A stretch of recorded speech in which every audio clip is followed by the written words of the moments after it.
Olá, nesse trabalho vamos iniciar a explicação sobre a segunda parte do capítulo 9 do livro Paradigmas das Linguagens de Programação.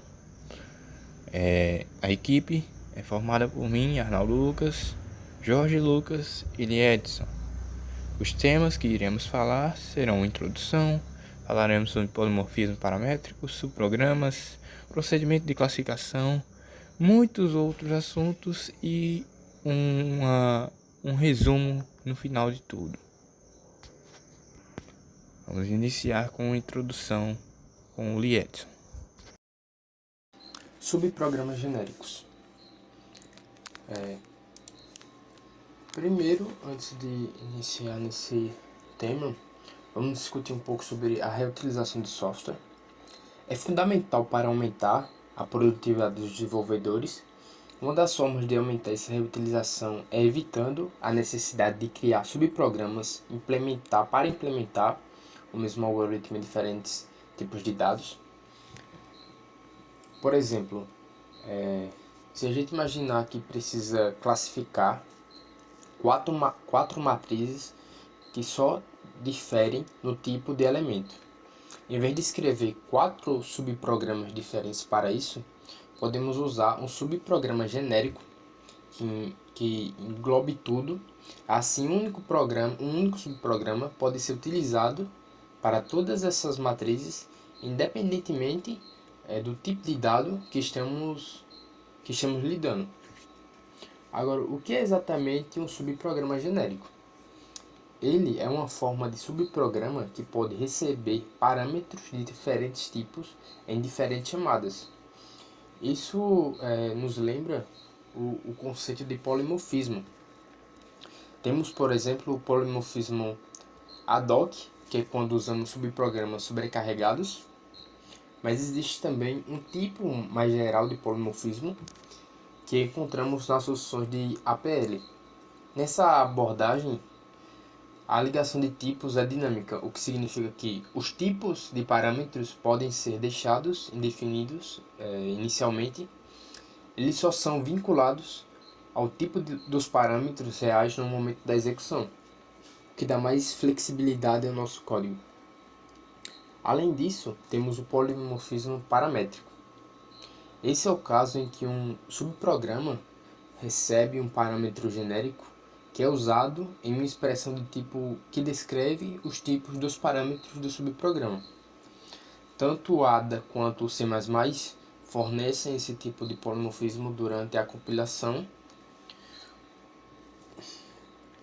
Então, resumindo, subprograma genérico nos permite escrever código mais limpo que pode ser utilizado para diferentes tipos de dados, economizando tempo e esforço. Isso não só melhora a nossa produtividade, mas também a manutenção do software.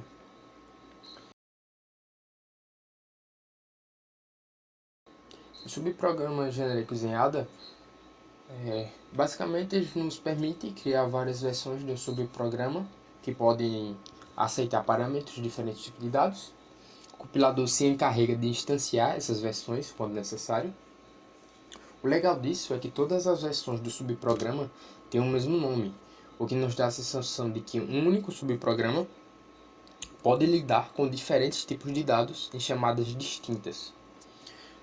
Vamos a um exemplo prático. Um procedimento de classificação. Podemos criar um procedimento genérico que funcione com qualquer array de elementos numéricos. Bom, a definição desse código seria da seguinte forma. O index type e element type são parâmetros genéricos. O array pode ter qualquer tipo de subscrito e intervalo, permitindo que o procedimento funcione para diversos tipos de dados. Agora, se a gente for para uma implementar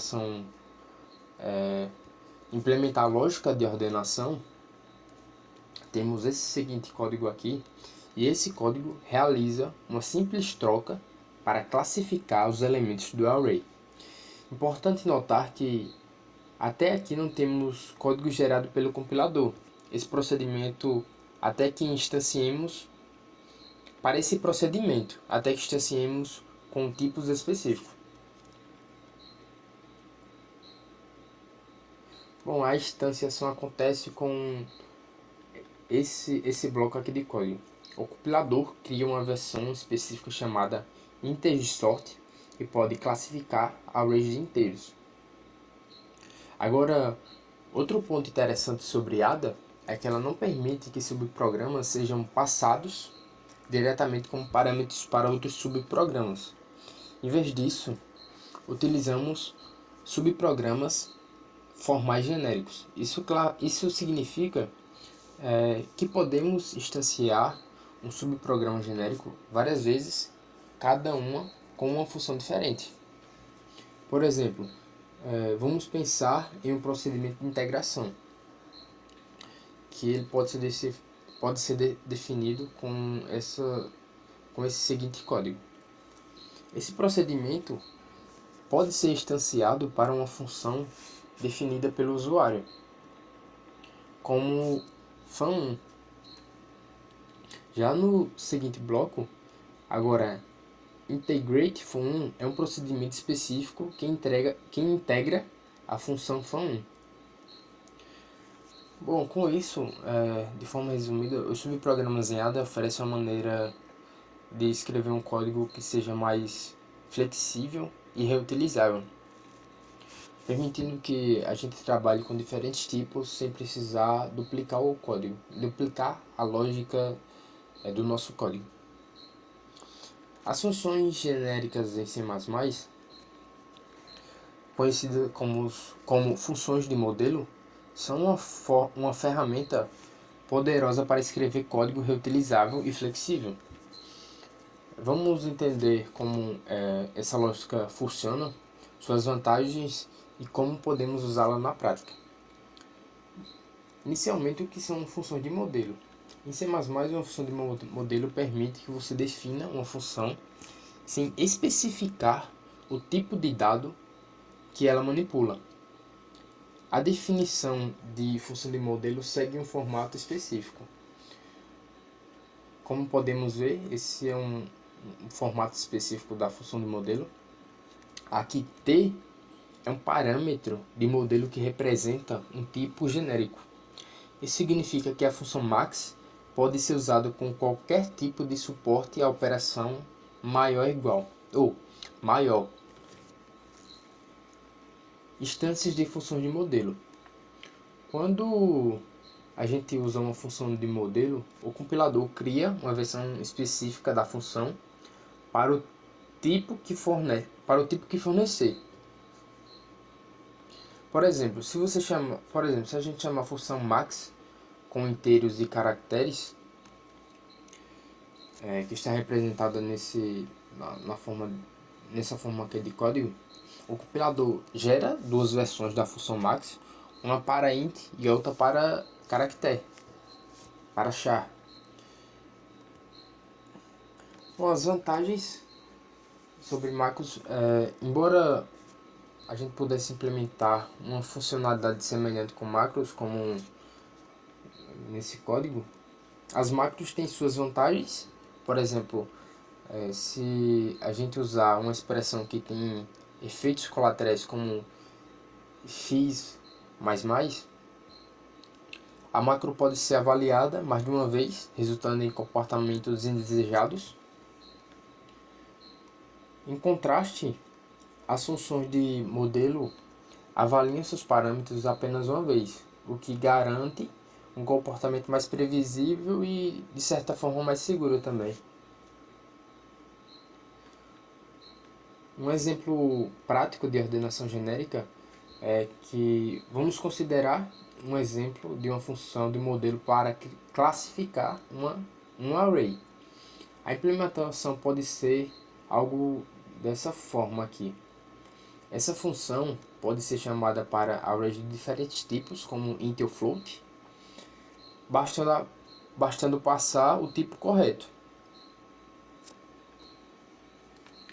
Bom, se a gente for comparar essas funções do C++ com o Ada, Tanto os subprogramas genéricos de ADA quanto as funções de modelo de C++ servem ao propósito da reutilização de código. Mas, no entanto, a principal diferença é que em C++, uma nova instância da função é gerada em tempo de compilação para cada tipo diferente que é usado. Em contrapartida, em ADA, essa vinculação é mais estática. Linguagens como Smalltalk e Java também implementam mecanismo de vinculação dinâmica que permite que o método correto seja chamado com base no tipo dos parâmetros em tempo de execução, o que é uma abordagem um pouco diferente. Bom, com isso concluímos essa parte dos subprogramas genéricos. Olá, aqui é o Jorge Lucas e conversaremos sobre compilação separada e independente. Para o desenvolvimento de grandes sistemas de software, a capacidade de compilar partes do programa sem a necessidade de compilar integralmente o sistema é essencial. Dessa forma, linguagens desenhadas para tais tipos de projetos devem permitir esse método de compilação. Com isso, somente os módulos de um programa que estão sendo alterados precisarão ser recompilados durante o desenvolvimento ou a manutenção do sistema. Aqui discutiremos duas abordagens distintas para a compilação de partes do programa, chamadas de compilação separada e compilação independente. As partes de programa que podem ser compiladas aqui são chamadas de unidades de compilação. Começando pela compilação separada, neste método as unidades de compilação podem ser compiladas em momentos diferentes. No entanto, a compilação não é independente caso haja acesso ou uso de qualquer entidade de outro módulo ainda não compilado. Esta interdependência é necessária se verificações de interface forem feitas. Para que esse método de compilação seja confiável, o compilador deve ter acesso às informações sobre as entidades do programa, seja variáveis, tipos e procedimentos que cada unidade usa, mas que está declarada em outro módulo do programa. Usando a linguagem ADA como exemplo, informações de pacotes que estão visíveis em outras unidades, chamadas entidades exportadas, formam a interface do pacote. A implementação do ADA mantém essas interfaces de unidades em uma biblioteca visível ao compilador. Cada compilação faz com que as informações de interface do bloco compilado seja colocada em uma biblioteca. As bibliotecas armazenam unidades de bibliotecas que, por sua vez, se referem às informações das unidades de compilação já compiladas. Durante a compilação de uma unidade de programa em ADA, todas as entidades declaradas externamente usadas passam por uma verificação de tipo com relação ao seu uso local. No caso de subprogramas, todo o protocolo passa por essa verificação. Nem todas as informações dessa biblioteca estão disponíveis para todas as partes do programa. O programador deve explicitamente declarar as unidades externas que o código em compilação deve acessar. No caso da compilação independente, as unidades de programa são compiladas sem qualquer informação sobre outras unidades de programa. Esse tipo de compilação tem presença notável em linguagens como C e Fortran 77. A característica mais marcante da compilação independente é que as interfaces entre diferentes unidades de compilação não têm sua tipagem checada, mesmo que a subrotina chamada já esteja compilada e disponível, diferentemente de como acontece na compilação separada. Algumas linguagens não fornecem nenhum desses tipos de compilação, seja separada ou independente, significando que a única unidade de compilação é o programa por completo. Fortran 2 e a versão original do Pascal são alguns exemplos dessas linguagens, e essa restrição na linguagem deixa ela virtualmente não utilizável para cenários de aplicação industrial. Agora, Falando de problemas de design de funções, ao se desenhar uma função, duas perguntas precisam ser respondidas. Pode-se ocorrer efeitos colaterais durante a execução dessa função e que tipo de valores podem ser retornados por esta função. Efeitos colaterais podem ser caracterizados como a função que, ao ser passado uma variável com um parâmetro para ela, qualquer alteração provocada dentro do escopo dessa função também afeta a variável externa. Para evitar isso, várias linguagens implementam a obrigatoriedade dos parâmetros chamados in-mode, o que faz com que o programa que recebe o valor não possa alterá-lo. No entanto, muitas linguagens conseguem com que funções recebam variáveis por valores ou variáveis por referência, o que acaba por permitir essas funções a causar estes efeitos colaterais.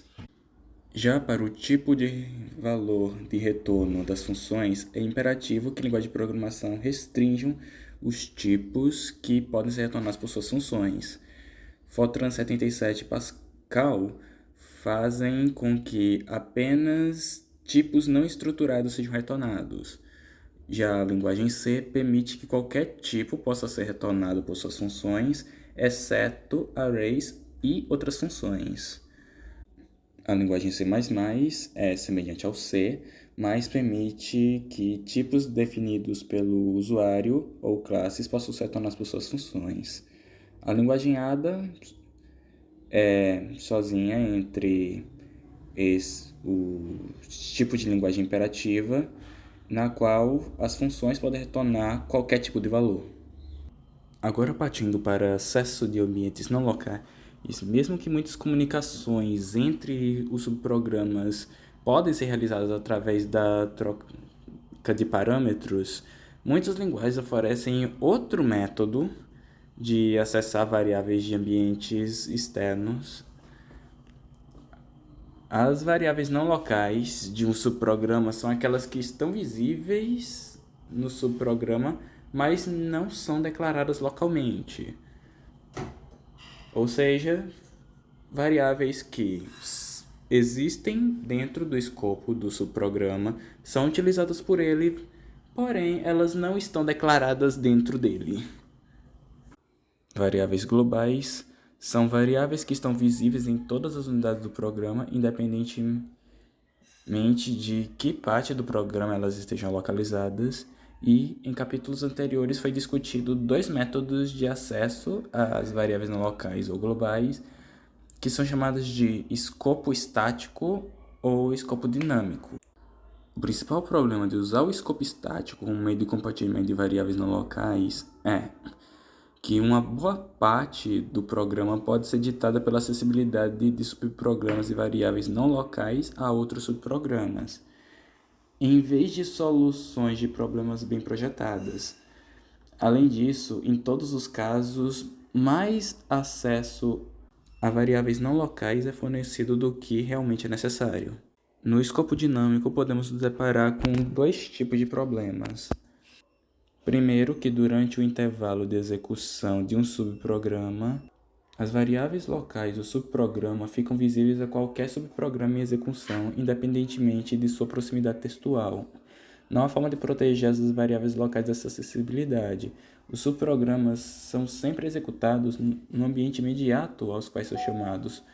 Por conta disso, o escopo dinâmico fornece resultados menos confiáveis que o escopo estático. O segundo problema do escopo dinâmico é a incapacidade de verificar estaticamente referências a variáveis não locais, porque não é possível determinar estaticamente a declaração de uma variável referenciada como não local.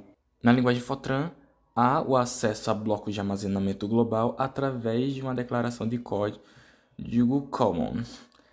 É possível existir quantos desses blocos forem necessários e todos devem ser nomeados. Qualquer subprograma que busca acesso ou criar um desses blocos deve possuir uma declaração common que nomeia o bloco e provê uma lista de variáveis que podem usar armazenamento desse bloco. Um bloco de determinado nome é criado quando o compilador encontra a primeira instância da declaração common com seu nome.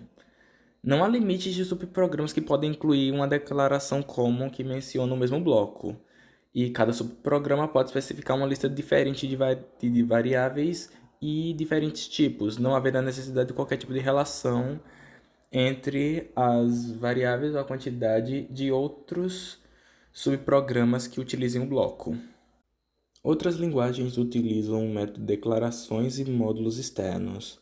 A linguagem ADA usa um escopo estático como meio de compartilhar dados entre unidades de programa, e ela também provê um método alternativo por permitir que unidades especifiquem os módulos externos aos quais requerem acesso.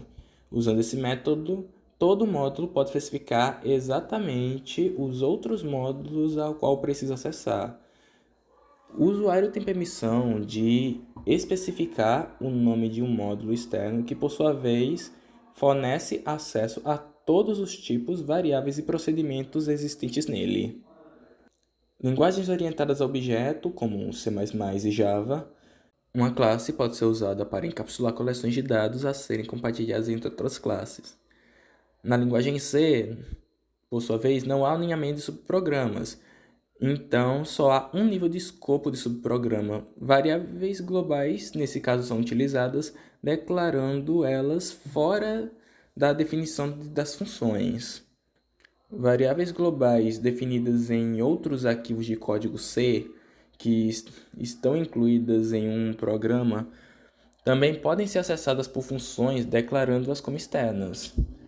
Dessa forma, escopos separados e não compartilhados podem ser introduzidos com compilação separada de módulos. Através disso, acesso a variáveis nesses módulos compilados separadamente é restrito apenas àquelas funções que declararam as variáveis como externas. Bom, agora iniciando outra explicação sobre conceitos explicados no livro, vamos falar sobre a sobrecarga de operadores, que é um recurso de programação que permite definir o comportamento de operadores, como mais, menos, multiplicação, igual, etc., para que eles possam ser usados de uma forma mais intuitiva, como tipos definidos por usuário, como classes e structs. Os códigos a seguir vão exemplificar isso. Ambos representam a sobrecarga do operador de adição para somar números complexos. Em ADA, há um tipo record, chamado complex, e uma função que sobrecarrega o operador de adição. Já a função mais, o plus, é uma sobrecarga do operador de adição para o tipo complexo, ou para o tipo complex.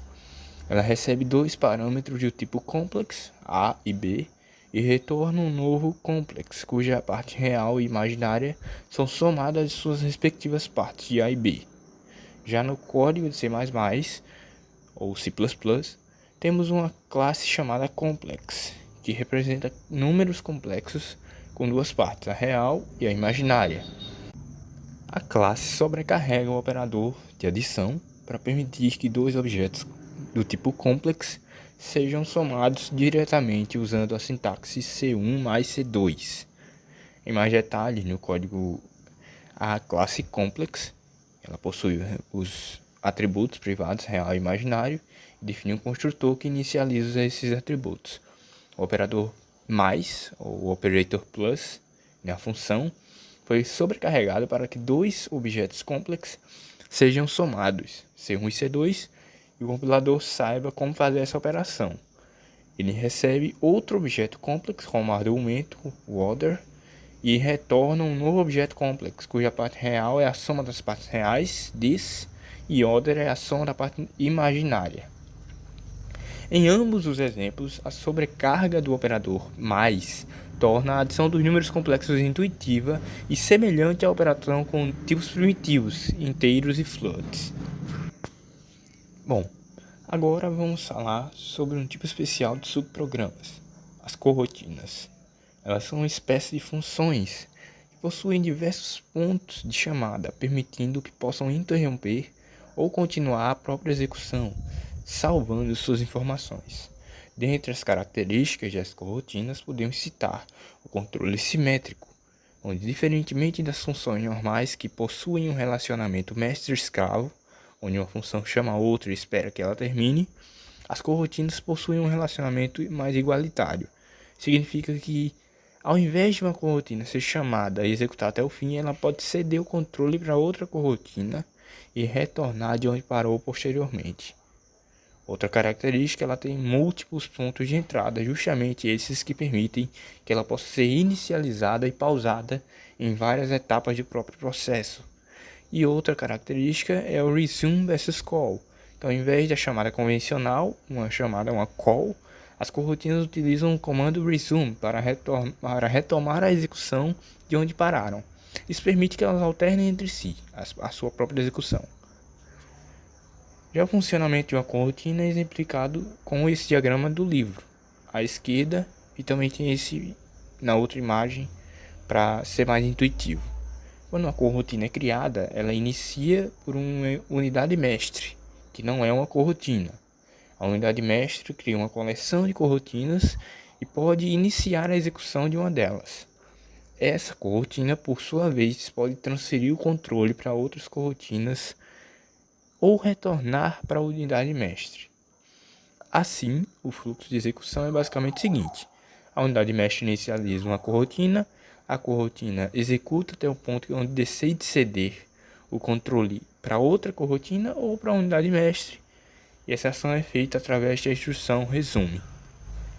A corotina que recebeu o controle continua de onde parou da última vez em que foi interrompida. Um exemplo típico seria um jogo de cartas, onde o jogador é representado por uma corotina. A unidade mestre cria e inicializa as coroutinas para os jogadores, e durante o jogo, cada jogador toma sua vez, pausa e passa o controle para o próximo jogador, que é outra corotina. Por fim, no livro são discutidas questões que envolvem diversos modos de passagem de parâmetros, como por nome, referência ou valor, polimorfismo e gestão de estados.